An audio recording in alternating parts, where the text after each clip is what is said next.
थी और हम देखते हैं कि एकता जो है वो इनके जीवन से हम देख सकते हैं। तो आज हम देखेंगे हनन्या और सफीरा के बारे में। यदि मेरे लिए कोई पढ़ दे प्रेरितों का काम 5 अध्याय उसका 1 से लेकर 11 वचन।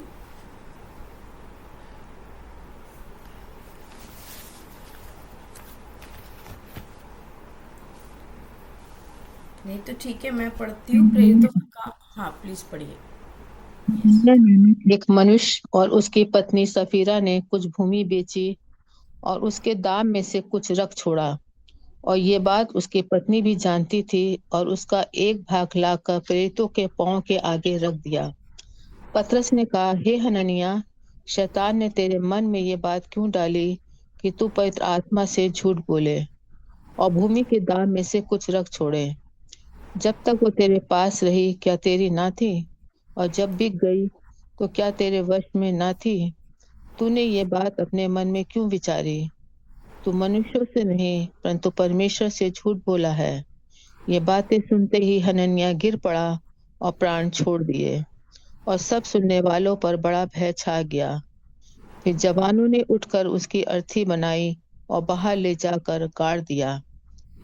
लगभग 3 घंटे के बाद उसकी पत्नी जो कुछ हुआ था ना जानकर भीतर आई। तब पतरस ने उससे कहा, मुझे बता, क्या तुमने वो भूमि इतने ही में बेची थी? उसने कहा, हाँ, इतने ही में। पतरस ने उससे कहा, ये क्या बात है कि तुम दोनों ने प्रभु के आत्मा की परीक्षा के लिए एका किया? देख, तेरे पति के गाड़ने वाले द्वार ही पर खड़े हैं और तुझे भी बाहर ले जाएंगे। तब वो तुरंत उसके पांव पर गिर पड़ी और प्राण छोड़ दिए। और जवानों ने भीतर आकर उसे मरा पाया और बाहर ले जाकर उसके पति के पास गाड़ दिया। सारी कलीसिया पर और इन बातों के सब सुनने वालों पर बड़ा भय छा गया। Thank you sister. तो हम यहाँ पे देखते हैं कि हनन्या और सफीरा, दो लोग हैं। हनन्या नामक एक मनुष्य और उसकी पत्नी सफीरा ने कुछ भूमि बेची, और इसके ऊपर यदि हम 4 का 36 में देखें तो सेम चीज़ यहाँ पे एक और हुआ है। यूसुफ नाम साइप्रस का एक लेवी था, जिसका नाम प्रेरितों ने बरनबास अर्थात शांति का पुत्र रखा था। उसकी कुछ भूमि थी जिसे उसने बेचा और दाम के रुपए लाकर प्रेरितों के पांव पे रख दिया। हम ऊपर देखते हैं कि एक और व्यक्ति है और उसने भी भूमि बेची है और उसका दाम जो है वो प्रेरितों के पांव पे लाके रख दिया। हम यहाँ पे देखते हैं कि हनन्या और सफीरा जो है उन्होंने भी कुछ भूमि बेची और उसके दाम में से कुछ रख छोड़ा, और ये बात उसकी पत्नी भी जानती थी और उसका एक भाग लाकर प्रेरितों के पाँव के आगे रख दिया। अब इन्होंने भी यहाँ पे कुछ भूमि बेची और जैसे हम देख रहे थे कि विश्वासियों का सामूहिक जीवन किस प्रकार था। यदि किसके पास कोई चीज़ होती थी तो वो बेचकर देकर वो एक दूसरे की सहायता किया करते थे। तो यहाँ पे ये पति पत्नी भी हम जानते हैं, ये हमने बहुत बार पढ़ा होगा। आज कुछ बातों को हम लोग देखेंगे कि क्या चीज़ें थी, क्योंकि जब मैं इस वचन को पढ़ती थी हमेशा तो मैं ये सोचती हूँ कि मतलब पहली बार ऐसा हुआ कि मतलब प्रेरितों के काम में न्यू टेस्टमेंट में कि मतलब एकदम से जजमेंट आया ना। हमने लास्ट में देखा पति पत्नी दोनों की मृत्यु हो गई। और इसके पहले हम ओल्ड टेस्टमेंट में देखते थे कि जहाँ भी वो झूठ बोलते थे या कुछ चोरी किया तो एकदम परमेश्वर का क्रोध उनके ऊपर आता था, एकदम वो स्ट्राइक किए जाते थे और वो मर जाते थे।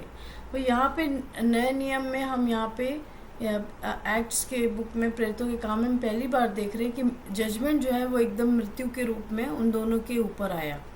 और हम देखते हैं कि क्या गलती थी। हम आज देखेंगे कि किस प्रकार से उन्होंने क्या गलती की। तो हम देखते हैं कि उन्होंने कुछ भाग जो है वो रख छोड़ा और जो पैसा था और वो प्रेरितों के पाँव के आगे रख दिया। पतरस ने कहा, हे हनन्याह, शैतान ने तेरे मन में ये बात क्यों डाली कि तू पवित्र आत्मा से झूठ बोले और भूमि के दाम में से कुछ रख छोड़े। और ये जो बात है लिखा है कि जो उसने ले पैसा रख लिया, ये बात उसकी पत्नी भी जानती थी। मतलब दोनों ने एक दूसरे से डिस्कस किया होगा और वो चीज़ जो है उन्होंने आपस में एक मन किया और फिर लाके प्रेरितों के पाँव पे रख दिया। पतरस एक बात कहता है कि तूने क्यों झूठ बोला पवित्र आत्मा से झूठ बोले और भूमि के दाम में से कुछ रख छोड़े। 4 वचन कहता है, जब तक वह तेरे पास रही क्या तेरी न थी, और जब बिक गई तो क्या वो तेरे वश में न थी। तूने ये बात अपने मन में क्यों विचारी।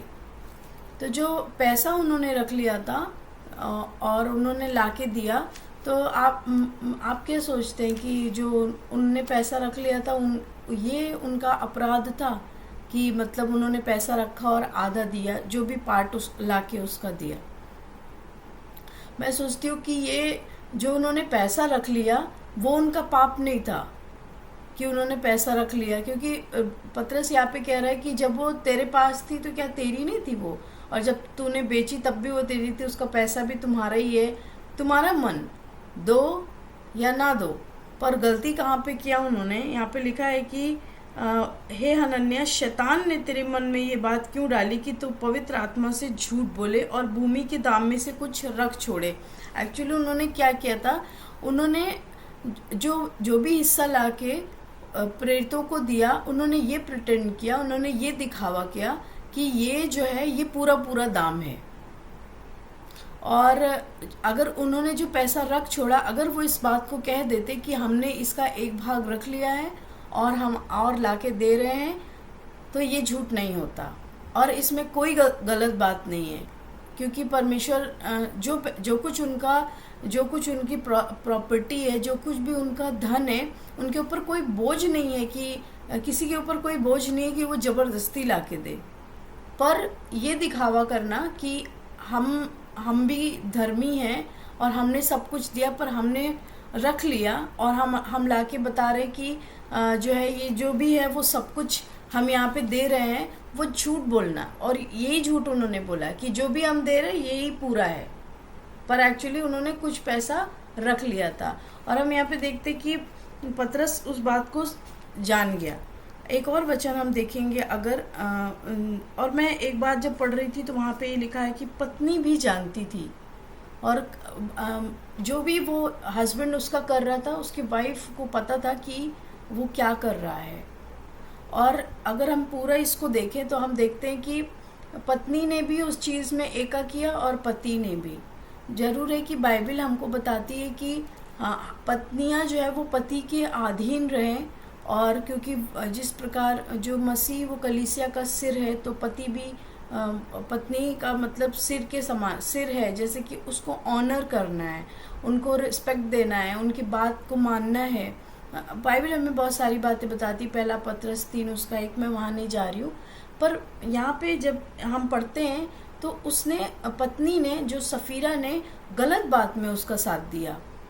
झूठ बोलना और दिखावा करना कि हम ज़्यादा धर्मी हैं, या ये जो यहाँ पे हनन्याह कर रहा था वो एक गलत काम था, और बाइबल कहती कि उसकी पत्नी भी ये बात को जानती थी। तो हम अगर इस वचन को जब पढ़ते हैं तो हम समझ सकते हैं कि पत्नी ने उसका साथ दिया, पत्नी ने उसको उसके प्लान में वो एक हुई, लेकिन यहाँ गलत था। अगर हम इन वचनों को देखें तो अगर पति अगर उसका कुछ गलत कर रहा था, वो एक भाग रख रहा था, तो वो करेक्ट कर सकती थी, या फिर वो कह सकती थी कि नहीं, कुछ भी बहुत हम्बली बहुत अच्छे से वो समझा सकती थी। पर नहीं, बाइबल कहती है कि ये बात उसकी पत्नी भी जानती थी। और आगे हम देखेंगे वहाँ पे लिखा है कि पतरस पत्नी को भी पूछता है सेम बात। तो हम एक और वचन देखिए, उत्पत्ति उसका 3 अध्याय और 12 वचन। हम देखते हैं यहाँ पे कि ये यहाँ हनन्याह सफीरा के केस में हम देखते हैं कि दोनों ने गलत बात के लिए एका किया और उनके ऊपर मृत्यु आई। और फिर अगर हम उत्पत्ति 3 उसके 12 वचन को देखें तो यहाँ पे लिखा है, आदम ने कहा, जिस स्त्री को तूने मेरे संग रहने को दिया है उसी ने उस वृक्ष का फल मुझे दिया और मैंने खाया।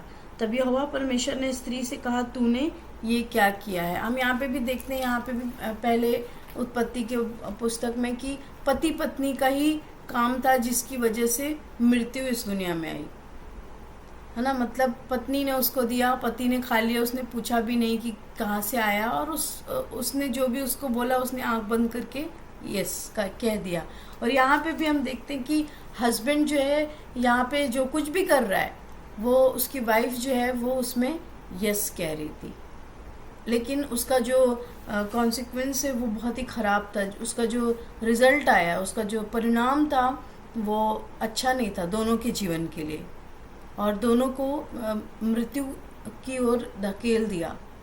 तो हम देखते हैं यहाँ पे कि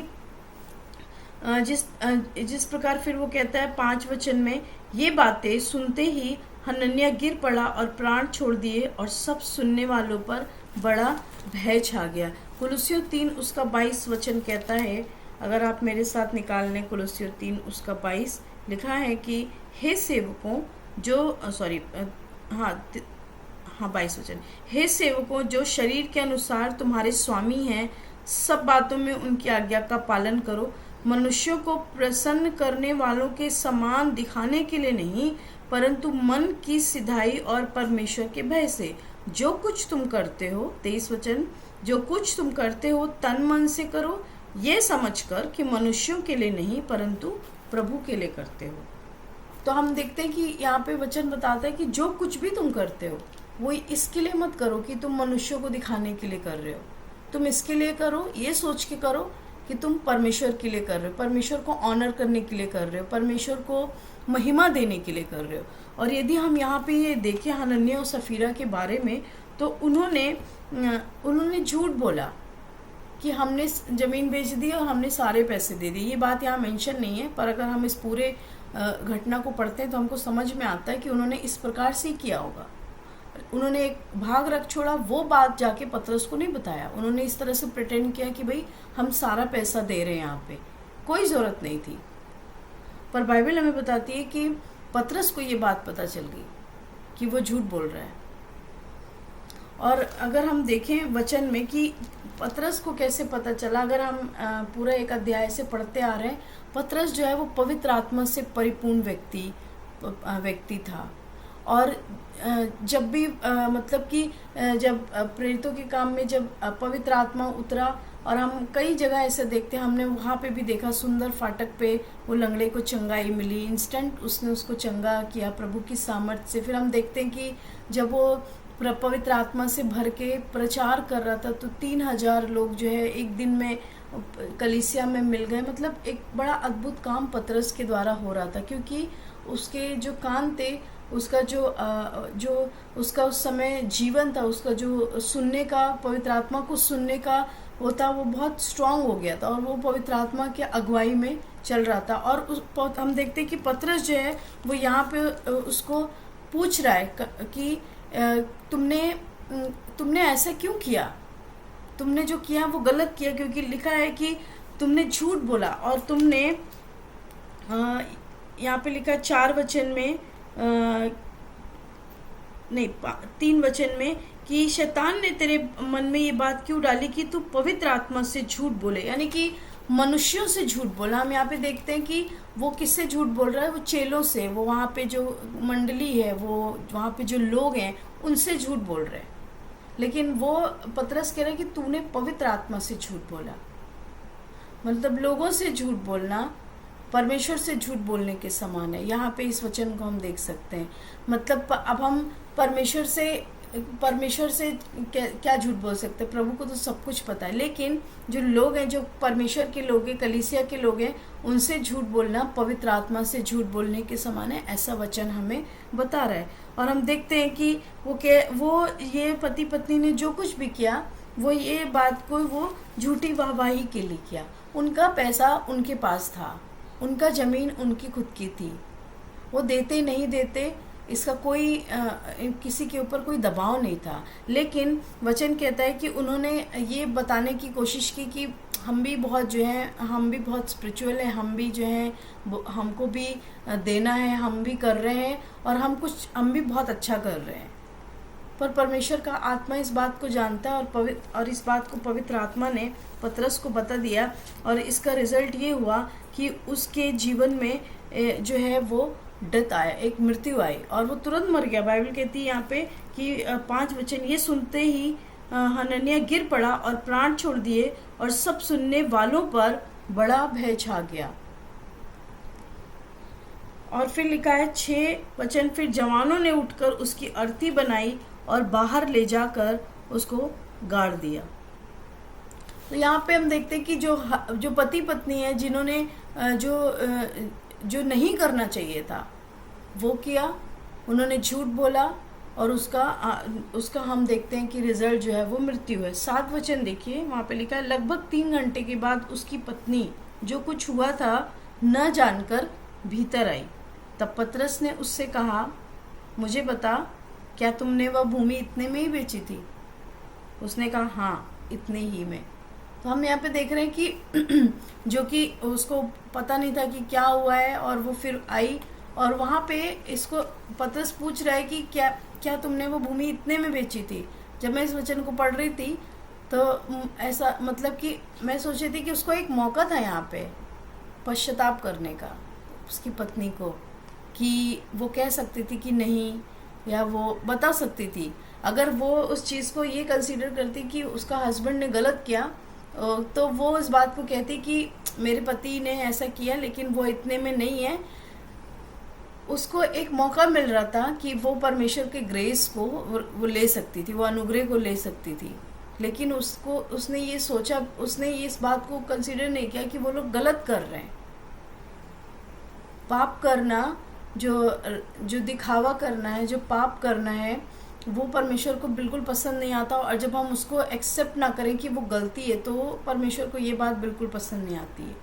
और हम इस बात को देखते हैं कि पतरस पूछ रहा है, मुझे बता, क्या तुमने इतने में बेची थी? उसने बोला हाँ। इसका मतलब है कि उन्होंने उतने में तो नहीं बेची थी, वो पैसा रख लिया था, लेकिन यहाँ पे वो झूठ बोल रहे थे। उसने कहा हाँ। पतरस ने उससे कहा, ये क्या बात है कि तुम दोनों ने प्रभु के आत्मा की परीक्षा के लिए एका किया? देख, तेरे पति के गाड़ने वाले द्वार ही पे खड़े हैं। यहाँ पे हम देखते हैं कि पतरस कह रहा है कि तुम दोनों ने क्यों एका किया? तुम दोनों इस बात पे क्यों एक हुए? तुम दोनों ने इस बात को कह रहे हो कि इतने में ही भूमि बेची है, ये गलत है, और तुमने क्यों एका किया? क्या जरूरत थी? यहाँ पे कोई जरूरत नहीं है। कई बार हम विश्वासी लोग हो सकता है कि हम कई बार कुछ चीज़ों को ऐसे करते हो कि मनुष्यों को खुश करने के लिए, पर कई बार ज़रूरत नहीं है। कई बार नहीं, इनफैक्ट ज़रूरत नहीं है, क्योंकि अभी हमने कुलुस्सियों 3:22 में पढ़ा कि जो कुछ भी हमको करना है, जो भी हमें देना है, जो भी हमको करना है, वो हमको परमेश्वर की महिमा के लिए करना है। और यहाँ पे कोई किसी के ऊपर दबाव नहीं है। वो उतना दे रहा तो हम उतना दें, वो गवाही दे रहा तो हम भी गवाही दें, या और भी बहुत सारी बातें हो सकती हैं। हम नहीं कर सकते। प्रभु हमें जानता है, प्रभु हमारे परिस्थिति को जानता है। पर यहाँ बाइबल हमको यही सिखाती है इन पति पत्नी के जीवन से, कि उन्होंने दिखाया कि तुम सब जो है वो कर रहे हो, हम भी कर रहे हैं, लेकिन उनका इंटेंशन रॉन्ग था। उनका जो तरीका जो है वो गलत था, और वो परमेश्वर को पसंद नहीं आया। और फिर लिखा है कि उसने कहा कि देख, तेरे पति के गाड़ने वाले द्वार पे खड़े हैं और तुझे भी बाहर ले जाएंगे। तब वो तुरंत उनके पांव पे गिर पड़ी, प्राण छोड़ दिए, और जवानों ने भीतर आकर उसे मरा पाया और बाहर ले जाकर उसके पति के पास गाड़ दिया। सारी कलीसिया पर और इन बातों के सब सुनने वालों पर बड़ा भय छा गया। हम देखते हैं यहाँ पे कि दोनों पति पत्नी की मृत्यु हो गई, जबकि उन्होंने जो भी उन्होंने किया उसको तो रिवॉर्ड मिलना चाहिए था, क्योंकि उन्होंने सेवा के लिए कुछ किया था। पर परमेश्वर को वो सेवा ग्रहण नहीं है जिसका इंटेंशन रॉन्ग है। और हम देखते हैं कि ये वचन को इससे हम क्या सीख सकते हैं इन वचनों से, कि पहली बात जरूर है कि पत्नी को पति का ऑनर करना चाहिए, उसका बात मानना चाहिए, उसके सबमिशन में रहना चाहिए, हमें बाइबल सिखाती है। पर यदि वो हस्बैंड का जीवन जो है, हस्बैंड का जो डिसीजन जो है वो वचन के खिलाफ है, क्योंकि बाइबल बताती है कि झूठ तो नहीं बोलना है किसी भी कंडीशन में, और उसका हस्बैंड झूठ बोल रहा था तो उसने भी उसमें साथ दिया, क्योंकि पतरस पूछ रहा था कि तुमने इतने में बेची? उसने कहा हाँ, और इसके पहले उसका हस्बैंड मर चुका था। तो हम देखते हैं कि जरूर है कि वाइफ्स को सबमिशन में रहना चाहिए, बट जो वचन के खिलाफ जा रहा है, अगर वो वचन के अनुसार नहीं है, तो हम उस चीज़ को नहीं कह सकते कि सबमिशन में रहना। जरूर है कि हम तुरंत बोल के नहीं बता सकते, लेकिन यस, हम उसके लिए प्रार्थना कर सकते हैं और कई बार हम नो भी कह सकते हैं ना। यहाँ पे अगर वो चाहती सफीरा तो कह सकती थी कि नहीं, ऐसा नहीं है ना, क्योंकि परमेश्वर को ऑनर करना ज़्यादा इम्पोर्टेंट है मनुष्यों से, है ना। कई बार मनुष्यों को ज़्यादा ऑनर किया जाता है परमेश्वर के सिवा। तो यहाँ पे हम सीख सकते हैं कि जरूर है कि ऑनर करना है, पर परमेश्वर से बढ़ के नहीं, परमेश्वर की बातों से बढ़कर नहीं, और उसको अच्छे से कर सकते हैं, मतलब झगड़ा करके नहीं, पर यस, परमेश्वर अनुग्रह देगा, पवित्र आत्मा हमें बताएगा कि क्या करना है, पवित्र आत्मा कलीसिया को बताएगा कि क्या करना है। और फिर हम देखते हैं कि उनका पैसा रखना उनकी गलती नहीं थी, पर जो उन्होंने उनका जो हिपोक्रेसी था, जो उनका दिखावा था, वो उनका पाप था और वो उनको झूठ की तरफ लेकर गया। फिर हम देखते हैं कि वो ये दिखावा कर रहे थे कि वो सब कुछ दे रहे हैं, पर एक्चुअली ऐसा नहीं था, उन्होंने रख लिया था। तो उनके हृदय जो थे वो करेक्ट नहीं थे, वो सही भाव से वो नहीं दे रहे थे, वो उनका इंटेंशन रॉन्ग था। फिर हम एक चीज़ अगर हम और देखें कि क्यों परमेश्वर ने इतना मतलब इस तरह से डील किया कि तुरंत वो उनके ऊपर मृत्यु आया, वो तुरंत मर गए वहाँ पे। तो हम देखते हैं कि अगर हम हनन्याह और सफीरा के बारे में देखें तो हम ये देख सकते हैं कि वो दोनों कलीसिया के ही पार्ट रहे होंगे। जो कुछ भी उन्होंने किया होगा वो ऐसा कोई आउटसाइडर नहीं थे, बाहर के लोग नहीं थे, वो विश्वासी लोग थे। क्योंकि पतरस नाम से हनन्याह को बुला रहा है कि हे हनन्याह, है ना, मतलब वो एक दूसरे को जानते हैं, वो कलीसिया का हिस्सा रहा होगा, वो सारी बातों को देखता होगा, वो सब चीज़ों को देख रहा होगा और वो कलीसिया का ही हिस्सा रहा होगा, उसको मालूम होगा सारी बातें। तो हम देखते हैं कि हम ये भी देख सकते हैं कि वो विश्वासी रहे होंगे और जो है परमेश्वर की चीज़ों को वो जानते होंगे। और लेकिन पतरस एक बात कहता है वहाँ पे कि हे हनन्याह, शैतान ने तेरे मन में ये बात क्यों डाली, है ना। और इसके पहले अगर हम यहूदा के जीवन को देखते हैं, जूडास, तो वहाँ पे भी लिखा है कि जो शैतान है उसमें समा गया ना, जो जब उसने यीशु मसीह को पकड़वाया। तो अगर शैतान काम कर सकता है, अगर हमारे हृदय करेक्ट नहीं है तो उसको एक मौका मिलता है हमारे जीवन में एंटर करने का, हमारे ऊपर अधिकार लेने का, और फिर हमारे जो निर्णय होते हैं वो उसके अनुसार होते हैं। फिर हम देख सकते हैं कि उनका जो पाप था वो अनजाने में नहीं था। अगर हम आज के समय में देखें, हम लोग भी कई बार बहुत सारी गलतियां करते हैं, हम में से कोई परफेक्ट नहीं है, लेकिन परमेश्वर का वचन हमें यहाँ पे ये सिखाता है कि उनका जो पाप था वो सोचा समझा पाप था, मतलब एक प्लान था वो उनका, अनप्लान नहीं था, कोई गलती नहीं थी, गलती से नहीं हुआ था, पर उन्होंने पूरा प्लान किया हस्बैंड वाइफ ने कि हम ऐसा ऐसा करेंगे, और दोनों ने इस बात में एक मन किया। तो जो जानबूझ के किया गया पाप होता है और उसमें हम रिपेंट भी नहीं करें तो वो परमेश्वर को बिल्कुल पसंद नहीं है। और हम देखते हैं कि इस बात को लिखा है कि सब सुनने वालों पर बड़ा भय छा गया। परमेश्वर चाहते थे कि जो पवित्रता है कलीसिया की, जो पहले सदी की कलीसिया में जो पवित्रता थी, जो परमेश्वर की सामर्थ काम कर रही थी, प्रभु चाहते थे कि वो मेंटेन रहे। वो चीज़ें लिखा है कि दोनों जगहों पे कि सारी कलीसिया पर, इन बातों के सुनने वालों पर बड़ा भय छा गया, है ना।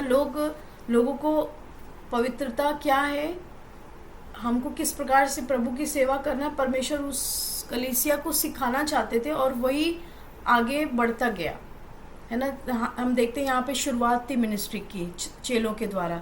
तो हम इन बातों को देखते हैं और हम क्या सीख सकते हैं कि हमको परमेश्वर के भय में रहना है।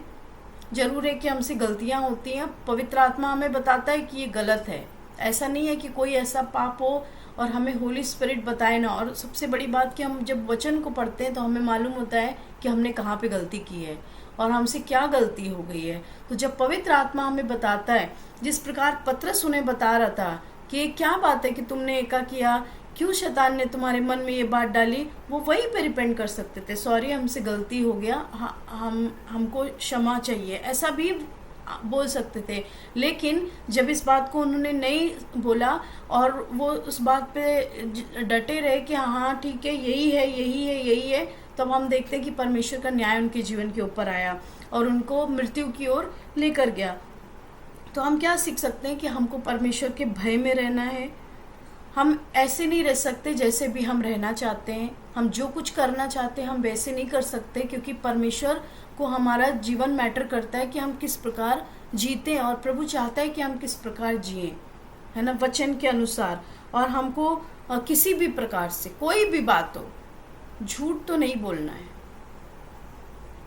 और फिर जो कुछ भी हम दें, जो कुछ भी हम करें, जो कुछ भी हम परमेश्वर की सेवा के लिए करें, हम पूरे हृदय से, साफ मन से कर सकते। चाहे हम थोड़ा सा दें, चाहे हम बहुत ज़्यादा करें, चाहे हम बहुत थोड़ा कर सकते हैं, तो ज़्यादा कर सकते हैं, वो हम अपने हृदय से करें, मनुष्यों को दिखाने के लिए नहीं, परंतु परमेश्वर को खुश करने के लिए, परमेश्वर को ऑनर करने के लिए करें। इस अध्याय से हम लोग ये सीख सकते हैं। तो आइए हम प्रार्थना करें। आप में से जो भी हैं प्रार्थना करना चाहते हैं, तो हम प्रार्थना करें कि परमेश्वर हमें अनुग्रह दे, पवित्र आत्मा की सहायता हर दिन हमको मिल सके कि हम परमेश्वर के फियर में, प्रभु के भय में हम लोग जी सकें, और किसी भी गलत चीज़ के लिए नहीं, गलत इंटेंशन से नहीं, पर जो कुछ भी हम करें होली स्पिरिट हमारी सहायता करे कि हम सही इंटेंशन से करें, ताकि परमेश्वर को महिमा मिले। और भी जिस प्रकार से पवित्र आत्मा आपकी सहायता करे, तो कोई एक जन प्रार्थना कर सकते हैं।